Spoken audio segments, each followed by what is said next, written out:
for the women's 800 metres.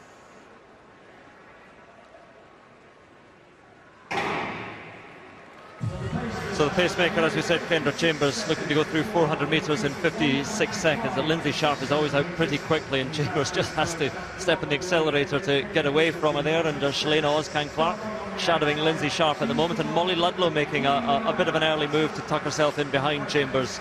Lindsay Sharp just comes across, so those two, we're hoping it might be a good race between Sharp and Ludlow and Shelayna OSKAN-CLARKE. Well, those three there are settling in behind the pacemaker. I say behind the pacemaker, there's some way behind the pacemaker. Yeah, I think there's not much good asking for a pacemaker to go out in 56 if nobody actually wants it to go out in 56 and wants to go with the pace. So we saw Lindsay Sharp accelerate to get her position down the back straight, to be able to control it, and straight away she just slowed it down. Of course, a little bit of jostling.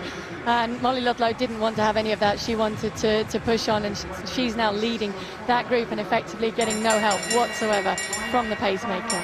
Well, the pacemaker goes through, I suppose, in just about what she was asked to do in 56 seconds, but nobody going with her. Molly Ludlow and Shelayna OSKAN-CLARKE and Lindsay Sharp tucked in behind, and Angie Petty just beginning to move through a little bit, and Alison Leonard a couple of places further back, just ahead of Alexandra Bell, but Ludlow now begins to take it on. I think what we're seeing a little bit here is a little bit of a British battle. So Lindsay wants to make sure that she finishes ahead of Shelayna. Shelayna wants to make sure she finishes ahead of Lindsay. And then Alison Leonard and Alexandra Bell would also like to get in amongst that. So we're seeing a good race, and Molly Ludlow seems to be the one who wants to make it a harder run from here.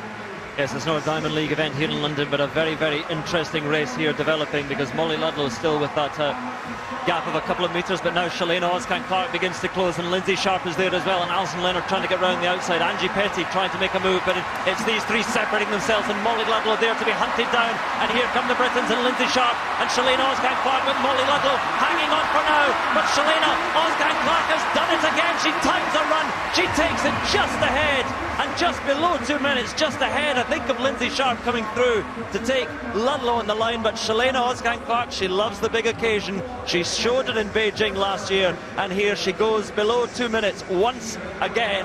For the first time this season, she's peaking just in time for Rio.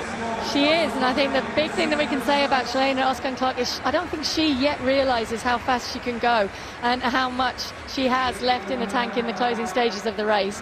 Because if we get a look back at the finishing straight there, it was when Lindsay Sharp moved wide to challenge her that Shelayna OSKAN-CLARKE